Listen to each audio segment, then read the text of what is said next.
de Free Time. Ahora sí, ¿puedo seguir? Ya. Estamos en el panel de los días jueves. Tenemos, por cierto, a Silvia Izaguirre, Buenos días. Que es estándar de este panel. Benjamín Truffello. Sí. Benjamín Truffello, director de la revista Brasil y abogado de la Universidad de Chile. Gracias por estar acá. Alberto Mayol, que se supone que iba a venir, y además está en el centro del eje de la noticia. Sí, no sé si es que va a llegar o no va a llegar, pero... llega un poco tarde a veces. Siempre llega un poco tarde a veces, sí. Y lo estamos esperando. ¿Qué tal, Silvia?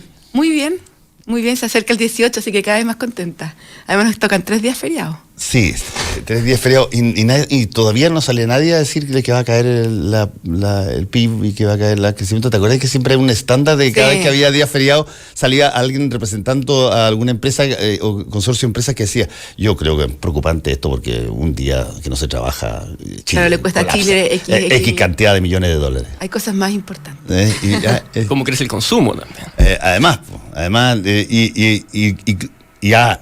ha sido una parte de una suerte de nuevo estándar el que tú le atribuyas al descanso facultades productivas, digamos, facultades de limpieza de cabeza, de armonía y empatía con tu gente y ya, para poder estar perfecto al día siguiente. Así que ¿te acuerdas tú ese día miércoles que hubo feriado hace como 2 semanas atrás? Sí.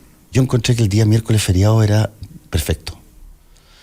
Uno parte el lunes y martes con unas ganas fantásticas porque sabe que viene el miércoles y tú rescatas, y el jueves y viernes fue extraordinario porque tiene sábado y domingo.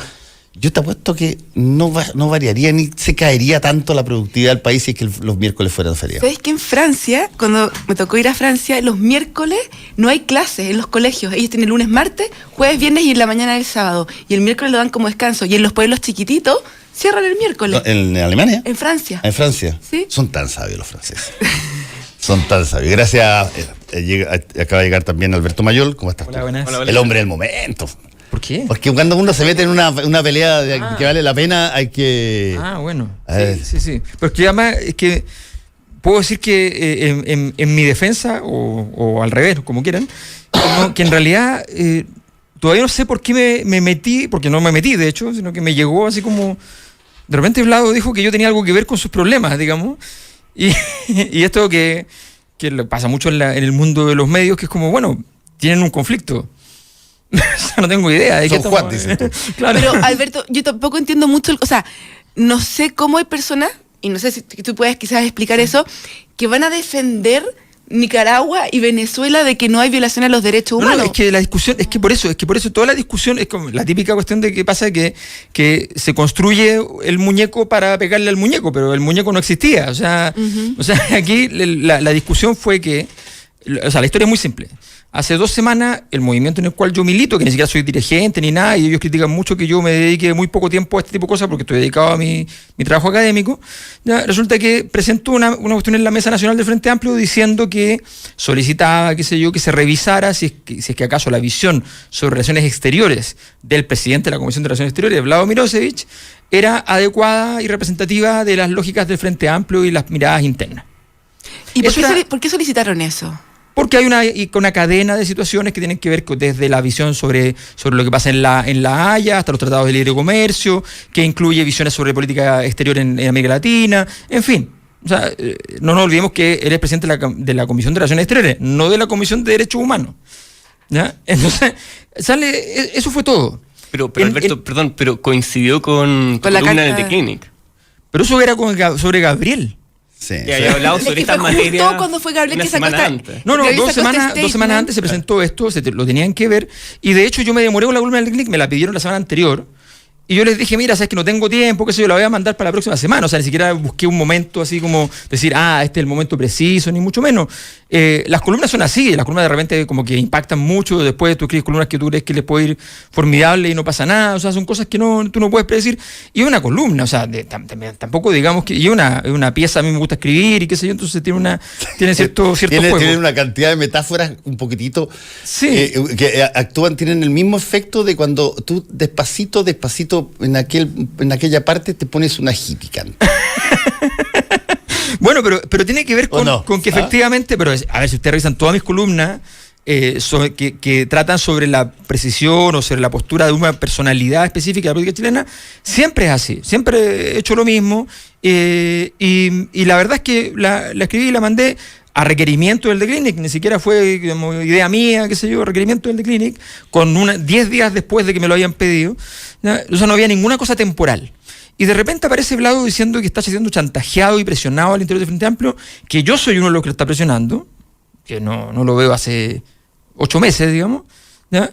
Que hay un requerimiento, insisto, del movimiento donde yo milito, que yo no tengo nada que ver con ese requerimiento. Luego de decir eso, va y dice que esto tiene que ver con las posiciones de derechos humanos, que no. Luego dice que yo soy uno de los que relativiza las posiciones sobre derechos humanos, que no, y podríamos hablar de lo que pasó con él, que me parece súper interesante como análisis, digamos, ni siquiera como la gravedad y sobredimensionarlo, pero lo que pasó con lo que él hizo respecto a Pamela Giles. ¿Ya? O sea, recordemos simplemente que Pamela Giles se acercó, ¿ya? Y enrostró a un diputado de la República que en el Congreso Nacional, en el Pleno del Congreso Nacional, defendió las violaciones de derechos humanos. O sea, así claro. Y lo enrostró, y él solidarizó con ella. Vlado salió de la Cámara indignado con Urrutia y exigiendo que pidiera perdón, si no volvían a entrar. El tipo no pidió perdón, todos volvieron a entrar porque no pueden ausentarse más tiempo de lo que se ausentaron, de hecho no votaron un importante tratado de libre comercio, ¿ya? Y resulta que después de eso, en la comisión la sanciona. Y el argumento que él da es que hay un tema reglamentario que es inevitable. Entonces eso es exactamente... O sea, ya que critiqué la banalidad del bien con Gabriel, eso es exactamente lo que Hannah Arendt llama la banalidad del mal. Es cuando tú, por razones operacionales, ya protocolares, porque te dieron una orden burocrática, ya resulta que vas y violentas un derecho sustantivo. O sea, es exactamente lo mismo. Entonces, digo, a ver, ahí no hay una relativización. Y luego, entonces viene y al día siguiente señala, luego renuncia, antes de que se vea el tema en la Mesa Nacional del Frente Amplio, antes de que se evalúe, es que no tuvo publicidad, mi movimiento no lo mandó a ningún medio, no lo filtró para que hubiera una crisis, una polémica, nada, hizo un requerimiento que iba a perder, o sea, esto iba a terminar ayer, cuando se dijera, la mayor parte de los movimientos iban a decir, no apoyamos a Vlado, y se acababa el asunto. Es un tema de dejar puesto sobre la mesa que había un tema, eso es lo que hizo la directiva, según conversé con ellos. Bueno, y resulta que después dice que este tema se tiene que trabajar, y que quienes no estén de acuerdo con la postura que predomine, tienen que irse del Frente Amplio. Y de repente estábamos entonces en la discusión de quiénes se tienen que estar y tienen que no estar en el Frente Amplio. Me parece así como, de verdad, un conflicto súper extraño. Y yo a todos los medios donde él hizo el periplo el día de ayer, que no hice ninguno yo por mi lado, les ofrecí a todos los productores que conocía, qué sé yo, que si querían, yo podía estar con Vlado y discutirlo, o sea, y conversarlo. No tengo problema. O sea, pero me parece que el problema viene de antes. Porque... A mí me tinca, porque si no tendría sentido. Porque Gabriel Boric había hecho unas declaraciones bien importantes en materia de derechos humanos que tú saliste criticando, que previamente había criticado al Partido Comunista. Y es que la crítica mía es distinta a la del Partido Comunista. Eso me interesa. Mi crítica... ¿Cuál es la finalidad política de tu crítica, considerando que yo leí una entrevista en 2017 tuya, en que tú calificabas a Cuba como una dictadura? Sí. Entonces uno dice, ¿cuál es la diferencia entre tu posición y la de Gabriel? Es muy simple. El tema es bien simple. Lo que yo digo primero es importante las precisiones conceptuales. Por ejemplo, en el Sename se violan los derechos humanos. ¿Significa que el Sename se organizó para matar niños? No. El Sename, haciendo muy mal su pega, viola los derechos humanos, ¿ya?, de los niños. Cuando uno pasa a crímenes de lesa humanidad, lo que tiene que demostrar, y ese es el gran tema de los estados, es que el Estado está organizado, ¿ya?, y ha construido herramientas para violentar a quienes no piensan como ellos o quienes son de una etnia determinada, en fin, a grupos completos de personas. Eso es lo que tú tienes que plantear. Entonces, si tú quieres hacer una crítica respecto a violaciones de derechos humanos, tienes que diferenciar entre se violan los derechos humanos en X país y hay crímenes de lesa humanidad en cierto país. Y para eso necesitas antecedentes y buenas fuentes, ¿ya? Lo que yo digo es que si Gabriel Boric lo que quiere decir es que hay crímenes de lesa humanidad, que plantee y diga efectivamente cuáles son los antecedentes, y que además, dado que él tiene un cargo, y no es simplemente alguien que alguien que está opinando, tiene un cargo importante en el país, cuál es la acción que considera que es pertinente hacer como Estado de Chile respecto a aquello. O sea, a mí lo que me parece es que decir que todo lo bueno es bueno y que me parece fantástico lo bueno y que evitemos lo malo es algo que está muy bien para un concurso de Miss Universo, ¿ya? Pero en política tú tienes que ir y decir, bueno, entonces, ¿a qué estoy dispuesto? Está bien, Alberto, pero tú... Siempre seguir. ¿Tú consideras que se violan los derechos humanos en Nicaragua, en Venezuela y en Cuba o no? A ver, porque ahí son... o sea, a mí Carol Cariola me dijo en mi cara, en el programa, que en Cuba no había dictadura, primero, y que en Cuba no se violaban los derechos humanos. Yo he estado en Cuba, tengo un muy buen amigo de izquierda que ha viajado siempre a Cuba, estudia Cuba, y me dice, teniendo mucho cariño por Cuba, me dice, no hay libertad de expresión en la universidad, hay censura, no hay libertad política, hay muchas libertades básicas, pero los derechos humanos no solamente es matar. No, claro. A ver, es que nuevamente, yo te insisto, la pregunta que queremos hacer porque aquí el argumento es muy simple, lo que se ha dicho es que si condenamos las violaciones de derechos humanos en Chile, hay que condenarlas en Venezuela, en Cuba, en Nicaragua, en China, en todas partes. No, pero sí, pero es que lo que quiero decir simplemente es, lo que pasó en Chile son crímenes de lesa humanidad. Entonces lo que hay que preguntarse cuando uno quiere comparar, porque uno puede decir, condenamos las violaciones de derechos humanos en todas partes del mundo, perfecto. ¿Qué estamos dispuestos a hacer con eso? Eso es lo que yo estoy planteando. Por eso insisto en la necesidad de la discusión conceptual. No, está bien, pero es que yo creo que hay gente que defiende, hay gente que todavía defiende lo que pasa en Cuba, ¿me entiendes? Bien, aunque haya tortura y aunque hayan crímenes de lesa humanidad. De lesa humanidad, un Estado organizado que no permite y que no otorga derechos. El problema es cuando tú transformas esto en un set de titulares. Y como yo, de hecho, por ejemplo, para aceptar estar en este panel a principio de año, cuando me plantearon, yo les dije, yo no quiero estar en un panel político porque estoy dedicado al tema académico, me interesa un panel académico. Si es así, encantado, ¿ya? Y ocurrió efectivamente. Entonces yo quiero simplemente decir, a ver, hagamos, ¿cuál es la precisión conceptual? Y luego de la precisión conceptual, ¿cuál es la acción política que un político que tiene un cargo está dispuesto a hacer? Porque yo puedo decir, como ha dicho Vlado, por ejemplo, que él condena las violaciones de derechos humanos de Estados Unidos en Guantánamo. ¿Ya? ¿Y después qué? ¿Qué estoy dispuesto a hacer para eso? Yo coincido plenamente contigo, Alberto, en la distinción. Yo creo que en gran medida los debates en derechos humanos se confunden cuando se confunde el concepto de las violaciones de derechos humanos, que es algo, llamémoslo el género, y la especie que son los delitos o crímenes de lesa humanidad. Lo que ocurrió en Chile efectivamente fueron que además de haber violaciones de derechos humanos de modo general, hubo delitos de lesa humanidad importantes, digamos, desapariciones forzadas, ejecuciones sumarias, torturas. Organización con otros estados. Organización con otros estados. Ahora, y claro, o sea, y las violaciones de derechos humanos también ocurrieron antes, y ocurrieron después. Los delitos de lesa humanidad ocurrieron también antes, y ya no están ocurriendo también después en otros estados. Yo creo que en el caso de Venezuela está sumamente documentado que en este momento están ocurriendo delitos de lesa humanidad. No lo digo yo, no lo dice Gabriel, lo dice el informe de la ACNUR del año 2018. Yo creo que eso es algo serio, documentado. Sí, lo que yo digo es que cuando Gabriel dice eso, entonces, él como diputado de la República, ¿qué es lo que considera que Chile debe hacer? Está bien, esa es una segunda fase. Yo creo que es importante, porque políticamente es importante qué vamos a hacer como país, ¿verdad? Y qué actitud vamos a tener frente a otros países. Pero hay una pregunta anterior a esa, que es, ¿qué postura? Porque tú también eres político, aparte de académico, también eres político y perteneces a un movimiento dentro del Frente Amplio, a un partido. Entonces, dentro del Frente Amplio, al parecer, no hay una opinión unánime respecto de si en Venezuela hay o no hay crímenes de lesa humanidad. Bueno, evidentemente no hay una posición unánime. Y yo te pregunto a ti personalmente, ¿cuál es tu posición? Mi posición es que anterior, ¿te fijas? Mi posición es que evidentemente hay una reducción de la división de poderes, ¿ya? Que es un problema, evidentemente. Evidentemente hay antecedentes de violación a los derechos humanos. No tengo claro que hayan delitos de lesa humanidad. Porque fundamentalmente aquí hay un gran problema que no aporta en nada a todo esto, y es que la oposición venezolana no ha sido capaz políticamente, ¿ya?, de ir y organizarse. Aquí hay cuestiones básicas. Cuando aquí ocurrió todo esto, la gente que estaba en Chile se organizó para armar los casos judiciales a pesar de que no había tribunales de justicia. Se organizó para poder efectivamente entregar toda clase de antecedentes y organizarlo de manera seria y responsable. O sea, yo creo que esa exigencia a un sector político, ¿ya?, que ha perdido elecciones, porque no nos olvidemos, que ha perdido las elecciones sistemáticamente y que se ha tratado de decir que hay fraude a cada rato, y está lleno de organismos internacionales que han dicho no, la verdad es que no hay fraude.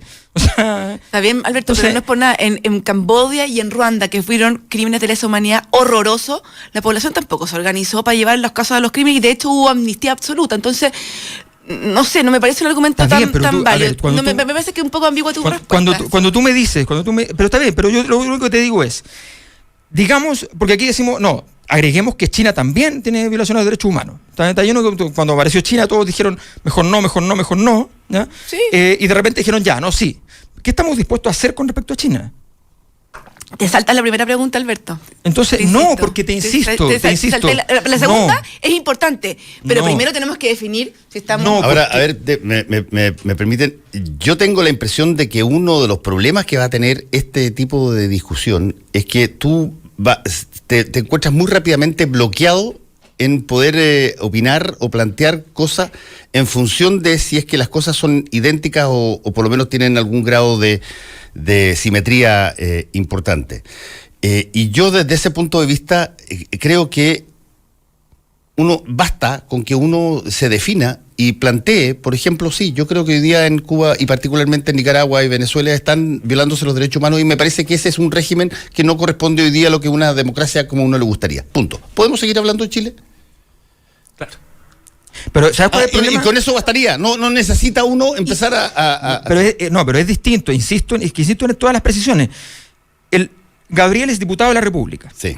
Gabriel es diputado de la República, y como diputado de la República, decir que no le gusta el bloqueo a Venezuela, pero tampoco el gobierno de Venezuela, puede ser totalmente correcto, ¿ya? Pero después viene lo que está dispuesto a hacer por una cosa y por la otra. Sí, o sea, verdad. ¿qué está dispuesto a hacer respecto a Estados Unidos, que le bloquea la llegada de medicamentos a Venezuela y que sabe que Venezuela, con el cambio que tiene de moneda, no puede comprarlo adecuadamente para toda la población porque si no quiebra, ¿ya? Porque la moneda no vale nada y se venden los medicamentos en dólares? Entonces, ¿qué está dispuesto a hacer en ese sentido?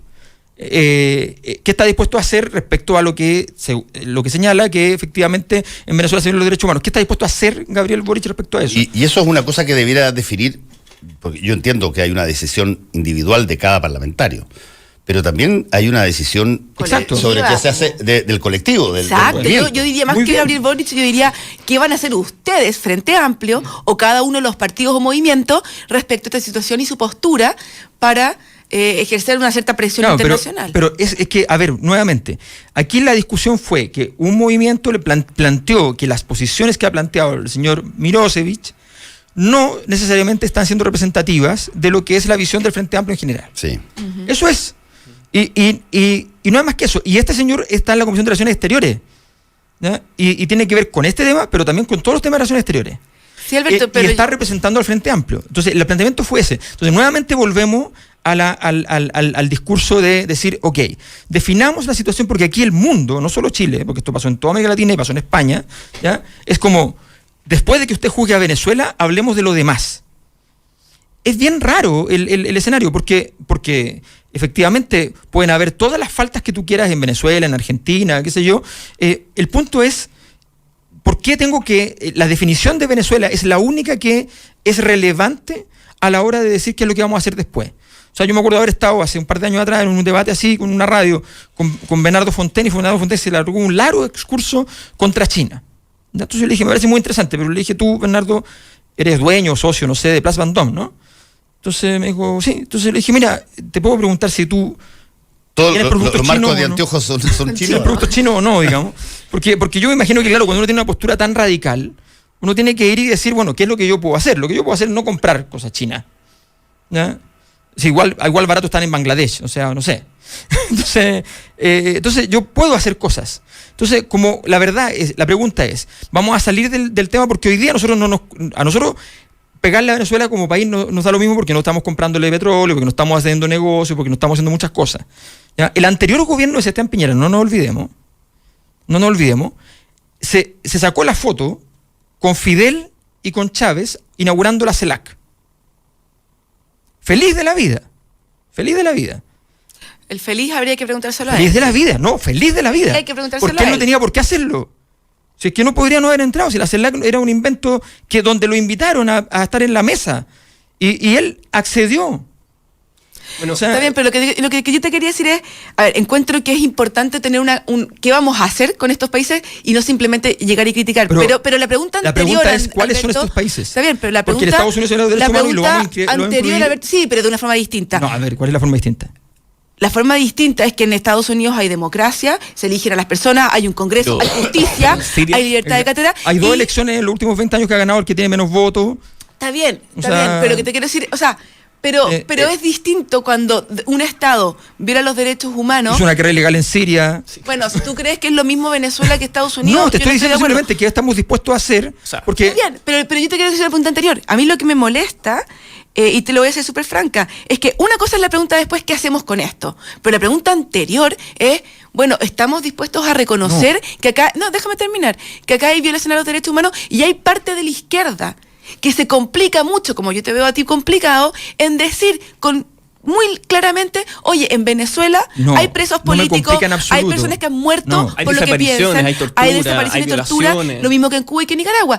Y hay gente en la izquierda, bueno, si tú te desmarcas a esa gente está bien, pero hay personas que todavía les cuesta, y yo digo, ¿cómo nos puede costar Sí, pero todavía Silvia, reconocer estas cosas? Y yo después, ¿qué hacemos? yo como no tengo ese problema, y lo he dicho varias veces acá, no tengo ningún problema en reconocer todas esas cosas que tú estás diciendo que hay que reconocer. La única cosa que me irrita, reconozco yo así en lo personal, es que no estoy hablando necesariamente de tu posición, pero sí de muchos otros que no pueden salir de la espiral de pedirle a los otros que se pronuncien, porque eso permite de que diluyas la discusión acá y que la relativices o que la empates. Y entonces te sirve que las personas no se pronuncien. Te sirve que el gallo no diga, oye, sí, creo que a todos estos gallos hay que colgarlo, porque en la medida que no hacen eso, te permite a ti evitar conversar de las cosas que pasan en Es que, Chile. Fernando, yo creo que detrás del problema de los derechos humanos, estas materias, que tiene claramente una dimensión que es ético y político, hay también una cuestión de poder bien importante. Y es que si uno podría decir que ya hace bastante tiempo, con más énfasis desde el 2013, ha ido emergiendo algo así como una tercera posición en materia de derechos humanos, que es más abarcante, quizás más madura, que no tiene problemas en reconocer los problemas que están ocurriendo en Venezuela, que los ocurrieron en Chile, los que ocurren en Siria, los que ocurren en todas partes del mundo. Hay algo así como posiciones tradicionales ya en la derecha, ya en la izquierda, en la derecha, que se refugian generalmente en la historia. Primero para negar, después para justificar y últimamente para relativizar por la vía los contextos y los empates, como decías tú, Fernando. Pero también en la izquierda una izquierda que se ha atrincherado en la memoria, convirtiéndose en algo así como custodio de la memoria, y que no han tenido capacidad crítica para reconocer sus propias responsabilidades en el quiebre de la institucionalidad democrática. Pero sin duda. Como decías tú, en sus compromisos internacionales. Sin duda. Ahora, Eso- convengamos una cosa. Si tuviéramos que poner literatura detrás del tema y dijéramos, a ver, todas las cosas que se han dicho, se han establecido, se han escrito respecto, por ejemplo, de los reconocimientos de los errores desde el golpe en adelante. ¿Quién ha hecho más en ese tipo de literatura? Yo te puedo asegurar que la izquierda ha hecho 25.000 veces más actos de ¿cómo se llama cuando tú? De constricción. Ha hecho 1000 veces más actos de constricción, con discusiones sobre qué pasó, qué falló, qué cuestión, meas culpas, etcétera, grandes, que los civiles que apoyaron la dictadura militar. Y eso es algo que tú lo puedes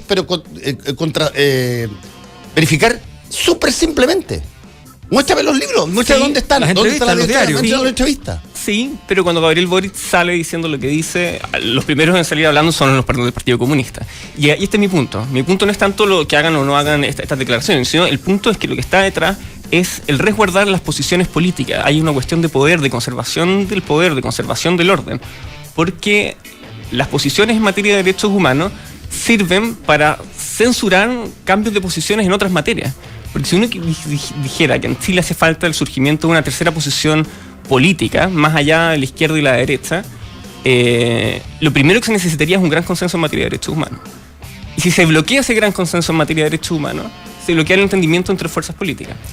A ver, O sea, hagamos una pausa y seguimos conversando con el panel, que tengo justamente la musiquita y ya me tiene loco. Conéctate a la web. Y sigue el debate por Twitter en @Radio La Clave. Ya vuelve Combinación Clave, solo por la 92.9. Hora Clave. 10 de la mañana, 1 minuto. 92.9. Somos como tú. Somos La Clave.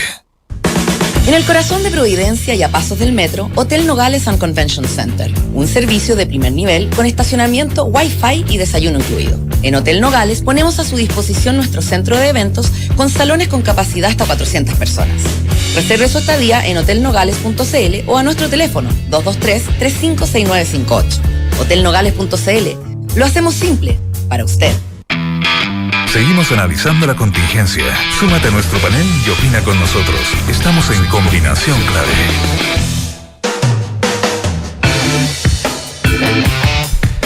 Dígale adiós a las excusas y haga que las cosas pasen. En septiembre Banco Security lo apoya para que viaje donde quiera, cambie su auto o renueve su hogar con los mejores beneficios con sus tarjetas Guano, solicitando su crédito de consumo a tasa preferencial. Más información en bancosecurity.cl.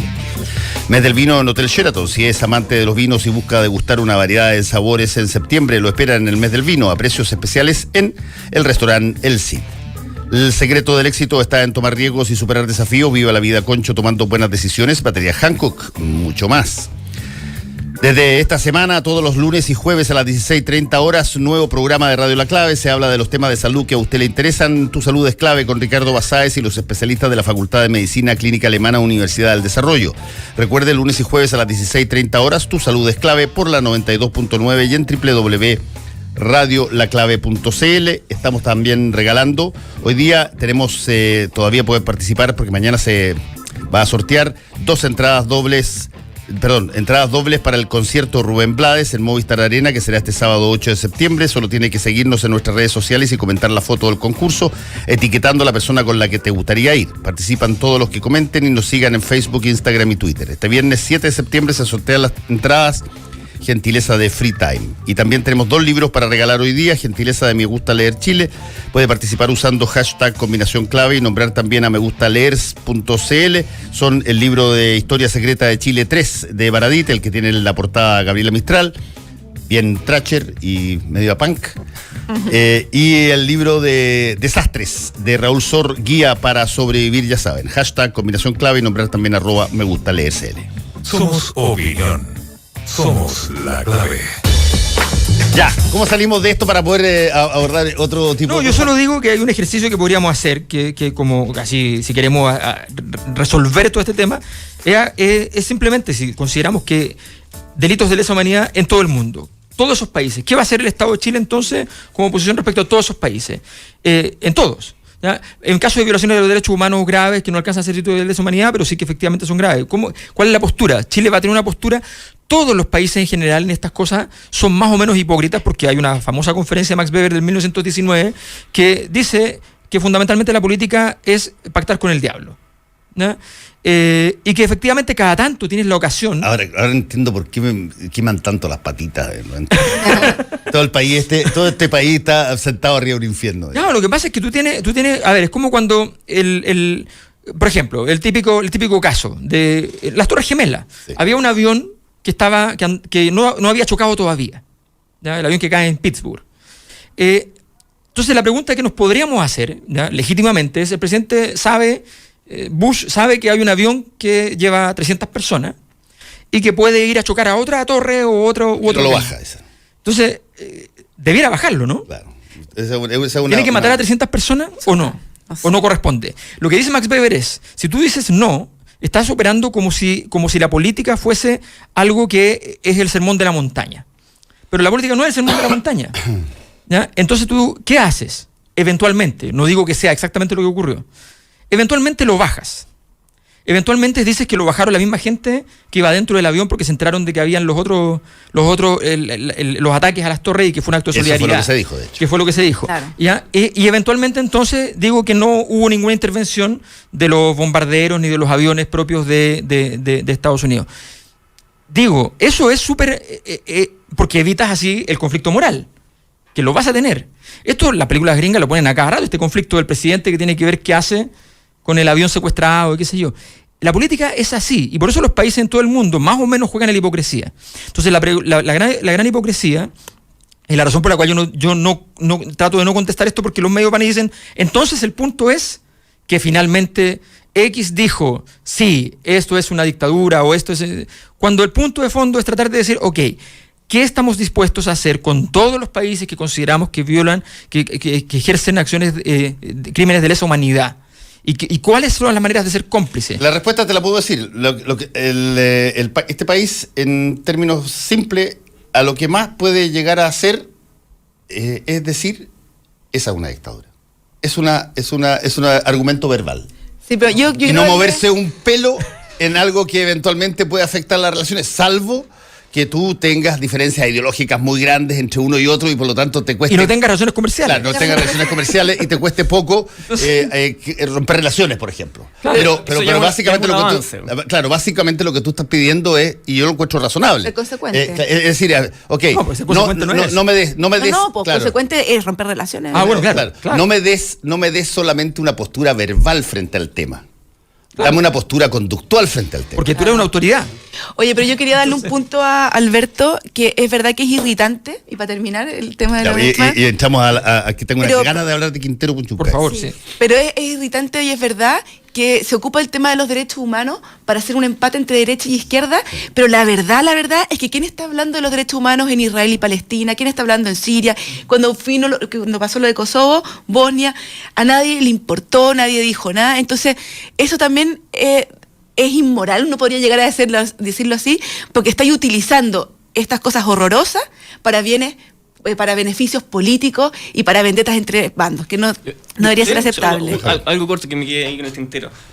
Y es que hay sectores políticos en Chile que las divisiones y que la gente se mantenga en estos como compartimentos estancos les conviene. Para ser preciso, digamos, a ciertos sectores quizás del Frente Amplio, no digo que seas tú, al Partido Comunista, por la izquierda y en la derecha, a la UDI, a la Fundación para el Progreso, Libertad y Desarrollo, probablemente les conviene que existe esta división en materia de derechos humanos. Porque es una manera de mantener a las ovejas dentro del redil.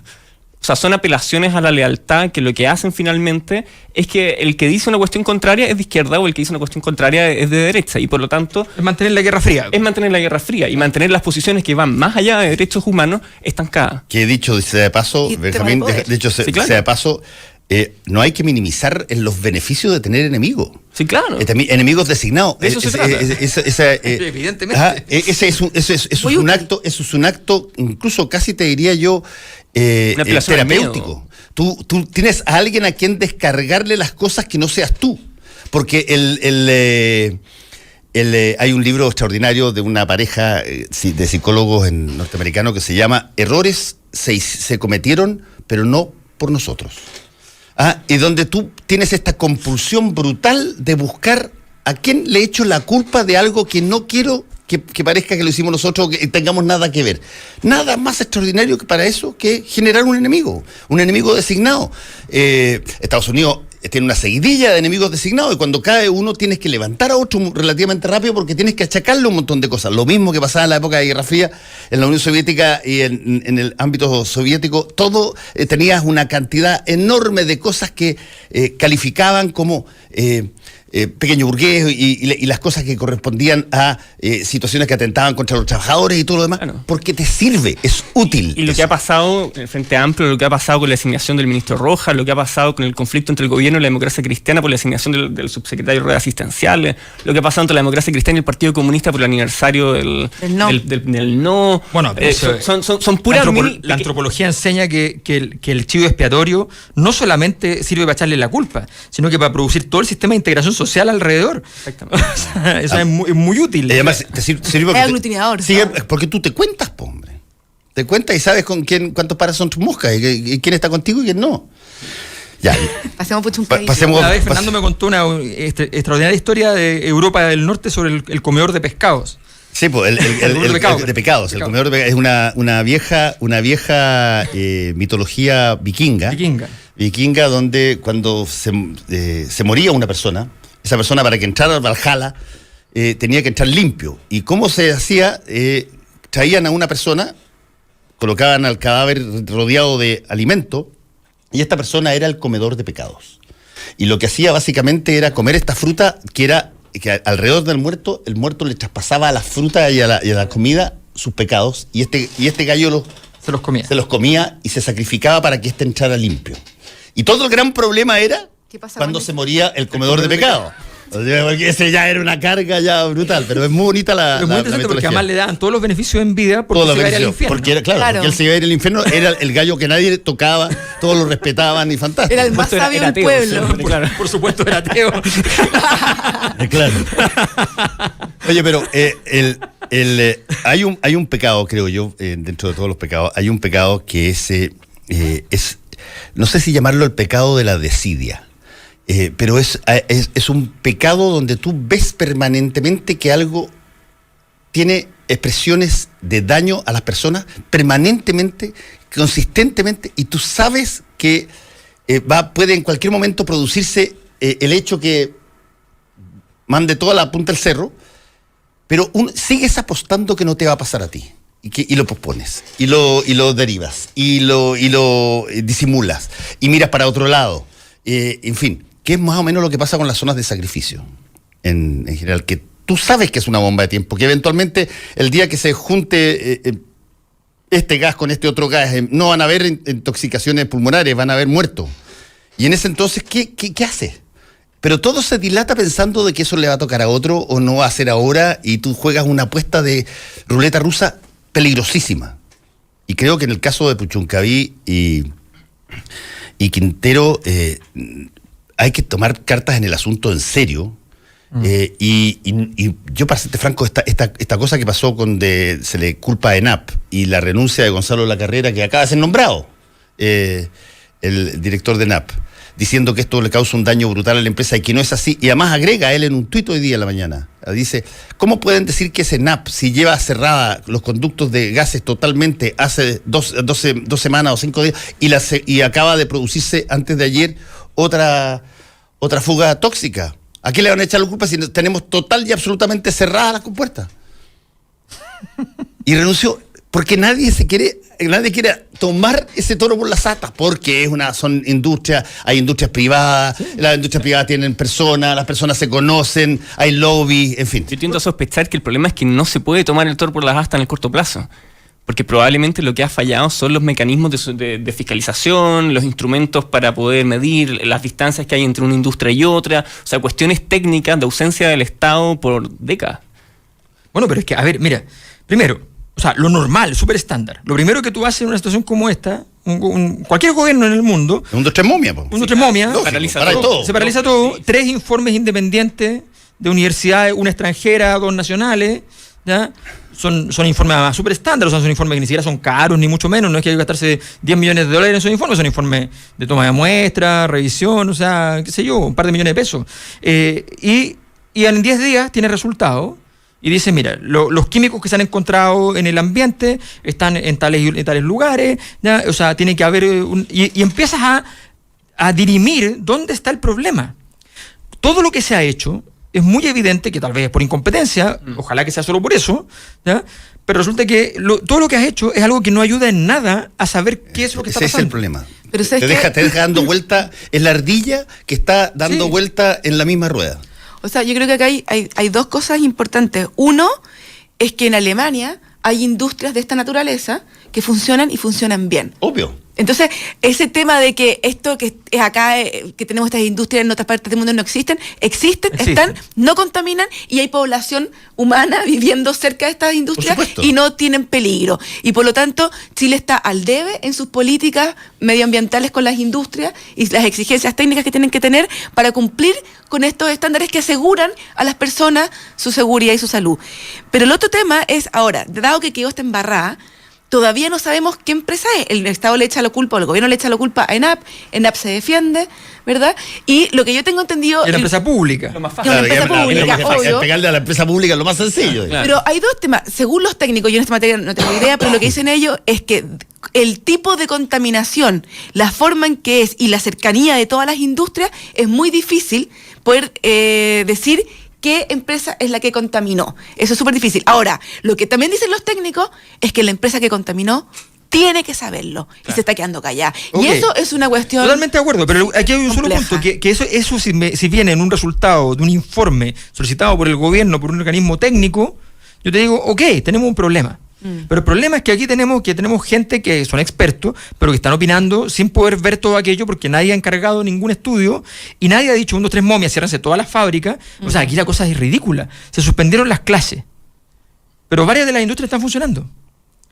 Entonces, no, además, ¿de qué te sirve ir a clases si te quedas en tu casa que vivías ahí mismo? Entonces tú dices, o sea, de verdad esto es una muestra fehaciente de la ausencia de una política ambiental y de protocolos súper sencillo cuando ocurre un accidente.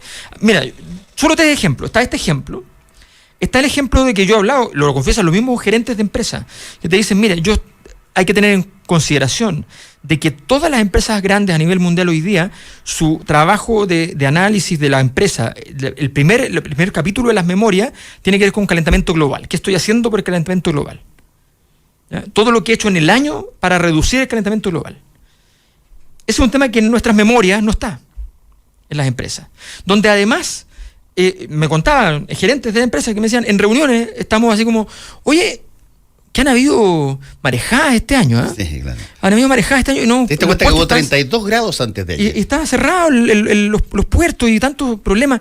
No me van a decir que esta cuestión es calentamiento global.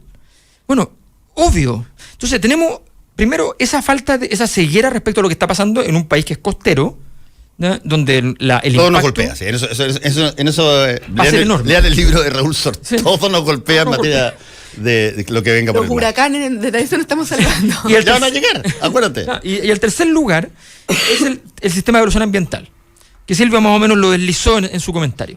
O sea, tenemos un sistema de evaluación ambiental que, para que la gente entienda, ya una empresa que tiene un proyecto contrata con su plata y le paga a una empresa autónoma, entre comillas, que le haga un informe de evaluación ambiental para saber qué tendría que hacer para poder mitigar ya los daños eventuales o cuál es el nivel de impacto que va a tener su proyecto. En forma individual. En forma individual. No, o sea, no existe el impacto ambiental que mide cómo esa empresa contribuye al complemento Exacto. de lo que ya existe. Digamos. Exacto, Claro. claro, porque eso es muy complejo y evidentemente tendría que hacerse un estudio de gran tamaño, con condiciones experimentales, una serie de cosas que obviamente haría casi imposible, entonces sencillamente de manera individual. Y se hace el estudio, que además lo hace una empresa que está sometida a la información que le entrega la empresa contratante y a los objetivos de esa empresa, que le pone además por delante que cuando se apruebe, por ejemplo, ¿ya? Porque hay contratos así, cuando se apruebe se le va a terminar el pago o se le va a dar un extra, o cuando, en fin, o sea, que su objetivo es que se apruebe. El objetivo de la empresa contratada no es evaluar, Sí. sino que se apruebe. Ese es nuestro sistema. Entonces tú dices, a ver, ¿qué costaría, si queríamos armar un mercado para esto, qué costaría que esto esté basado en una lógica tributaria en el cual es el Estado el que contrata los informes? No es el contratante, entonces no es la empresa Pero mira, interesada. Más allá de los informes, a mí lo que me irrita es que siempre llegamos tarde y no, acá no hay que inventar la rueda, acá hay que copiar lo que se hace bien. Si tú vas a Francia, tú vas a Suiza, tú vas a Alemania y las cosas funcionan bien. Porque ahora, hay un tema de costo, por supuesto, somos un país que no tiene los ingresos de Alemania a Francia, pero es cosa de mirar cómo lo hacen ellos, traer esa legislación para acá, traer esa Sí. tecnología para acá y decir, oye, lo vamos a financiar en este proceso y vamos a ir avanzando. Cuando pasó algo parecido a esto en La Greda, ¿se acuerdan? Hace Que es al varios lado. años. Es ahí mismo. Al ladito, ¿verdad? Con uno de los gases tóxicos, bueno, se cambió la legislación, se invirtieron creo que $200 millones para que las industrias no emitieran ese gas, creo que dióxido de azufre o algo así, ¿verdad? Y se mejoró. Pero nuevamente, en un gas tóxico, entonces vamos como de a uno, cuando debiéramos El hacer algo culpable de hoy. mucho Claro, más culpable de hoy. exacto, deberíamos hacer algo sistémico, que es plata, ojo, es plata. Mucha plata. Y afecta. Silvia, pero no importa, hay pero que es tu hacerlo. proyecto. Pero hay que hacerlo, tenés que tener una Por último, transición claro. y avanzar Silvia, hacia allá. una vez más vamos a llegar a la raíz, creo yo, de gran parte de este tipo de problemas, que es la obsesión del corto plazo y del rendimiento máximo, la maximización de la utilidad en el momento para la accionista lo más rápido posible. Y tú tienes que, si que de repente, por ejemplo, el presidente dijera, ¿sabes qué? Yo me cansé de que me apunten con el dedo, de que no hago nada al respecto, y digo, a ver, ¿sabes qué? Pongo una cinta así como en la película, claro, de homicidio, pongo una cinta alrededor de todo el sector y hago una peritaje forense sobre esto. Nadie entra, nadie sale. Veamos el asunto, porque no estoy dispuesto a ser el primer presidente en Chile que tenga muertos en esa zona o por dejación o negligencia. Y se activa esa situación. va a haber gente que se va a levantar y va a decir esto nos va a afectar en términos del PIB, Exacto. porque durante un rato, y de repente van a decir, oye, pero es que si hay que meterle 2 o 3 filtros más, esta weá significa que hay que encarecer el producto, y de repente las utilidades son más, y esta cosa. Y finalmente se hace un remedio de todo eso, como que funcione, que no funciona, se busca una empresa, se le castiga, y ya, sigamos con lo mismo. Eso me parece a mí de lo más irresponsable del mundo que hay. Absolutamente. Y la derecha y la izquierda, o sea, esto no es un tema de gobierno de derecha o de izquierda, es como irresponsabilidad. La calidad de la política. O sea, es que no han estado los votos para poder aprobar leyes así. ¿Han habido proyectos de leyes que se hayan rechazado en estas materias? ¿Proyectos de qué? De leyes que se hayan rechazado en estas materias. O sea, yo creo que el problema ha sido simplemente negligencia. Pero si mira, hay 2 tipos de... aquí me voy a pegar un full. Y también del Parlamento. Aquí. Hay 2 tipos de leyes que salen hechas, están diseñadas para que se obtenga ventaja en el corto plazo y haya sanción mínima respecto a esas. Son las leyes ambientales, buena parte de ellas, y las leyes contra la confianza pública. Las leyes que tienen que ver con la confianza pública. Delitos de colusión, delito de información privilegiada. Ahí no tiene prácticamente ningún tipo de suicidio. Son construidas para que no pase nada si es que las violas. Claro. No olvidemos que hubo un momento que el empresariado chileno exigió a Michelle Bachelet una agenda de productividad. Y varios de los puntos de la agenda de productividad era reducir las exigencias ambientales. Entonces, el problema que tenemos con eso es que el reducir las exigencias ambientales no reduce realmente los costos, solamente que no los monetariza para quien los tiene, porque los costos siguen ocurriendo y mañana los vamos a tener que monetarizar igual. En algún momento va a haber que pagar para limpiar, que va a ser a más 3, 4 veces más caro de lo que está haciendo hoy día. Entonces, la situación es gravísima y efectivamente, claro, uno puede decir, oye, esto viene arrastrándose, pero además hay estándares. Tú hablabas de los estándares internacionales, Silvia, efectivamente. Fíjate que, por ejemplo, Freirina, no existe en el mundo funcionando una planta faenadora de cerdos del tamaño de Freirina. No existía. Chile no es un país grande, evidentemente, poblacionalmente. Y menos en términos angostos. Y países que comen cerdo, hay, por ejemplo, un país llamado China. No tienen fábricas de ese tamaño. Entonces tú dices, a ver, ¿a quién se le ocurrió que iban a haber 500.000 cerdos? Cerdos, sí. Ese era 500.000 cerdos. En el pleno desierto, sin agua? Tal cual. O sea, ¿a quién se le ocurrió? Tal cual. Es tal cual. O sea, fue exactamente así. Iba a ser 500.000 cerdos en un lugar donde tú no tuvieras ni un problema porque estaba tan lejos de tu cama. Exacto. Que no tenía ni siquiera malos sueños al respecto. Exacto. Pero mira, nos pasa con todo, nos pasa con los salmones en el sur también. El tema de los salmones... Bueno, gran parte del problema era el hacinamiento de salmones en ¿sí? esta Déjame contarte porque algo. el rinde era mucho más alto si te juntabas las jaulas. Por eso se requiere... Hasta que empiezan a traspasar las bacterias y empiezan a Te traspasar. voy a contar algo que me contaron gente del mundo de los empresarios del salmón. O sea, te voy contando puras cosas que lo dicen ellos mismos. Me contaban que cuando ocurrió la crisis de la salmonicultura en Suecia, Noruega, por exceso de salmones, ellos tomaron la precaución de venir a Chile, ellos por su cuenta, a contarles lo que les había pasado. Sí. Y les contaron. Y les dijeron, mira, ¿sabes lo que nos pasó? Yo se lo publiqué Le pusimos, en el post. Mira, le pusimos efectivamente muchos salmones y quedó la escoba. No lo hagan, tengan cuidado. Cuando se fueron de la reunión dijeron, claro, estos gallos no quieren que les compitamos, porque nosotros nos vamos a tomar el mercado mundial. Dupliquemos la producción, hagamos los pedazos, ¿ya? Y vamos a crecer y nos vamos a tomar el mercado porque estos gallos van a estar 2 años fuera. Bueno. Y eso afectó Escocia. Mira, vinieron los escoceses. Exacto. Vinieron los noruegos. Exacto. Vinieron 2 o 3 más. Y vinieron las empresas que fabricaban alimentos para los salmones. Exacto. Vinieron todos a contar la experiencia que se tenía después de esa cosa para que no tuvieran lo mismo que nos pasó. Pero te fijáis, la inercia... Lo pasó 3 veces. Después se suspendió y después se volvió a hacer. Pero la inercia del Estado de no anticiparse, de no estar en punta, digamos, lo que está pasando afuera y actualizar. Eso es sanción. No, es que hay un problema más de fondo. Un problema de fondo. No podemos pedirle tanto, como dices tú, a los empresarios porque esa es su mentalidad, digamos. El problema de fondo aquí está en la incapacidad del Estado de hacerse cargo del gran problema, que el gran problema, como lo han conversado en programas anteriores, es de productividad. Sí, pero Benjamín, cuando el Estado es cómplice... Es que es cómplice. Esa herramienta que tú esperas que sea la que te regule, no funciona. Sí, es que hay una tensión. Hay una tensión en el tema medioambiental y es que el país está cada vez siendo menos productivo. Y eso es una tensión que afecta el tema medioambiental, pero también afecta el tema laboral, y afecta el tema de la igualdad, y afecta muchos otros temas. El Estado ha demostrado ser absolutamente incapaz de llegar a acuerdos en estas materias de largo plazo. O sea, pensemos en la reforma tributaria.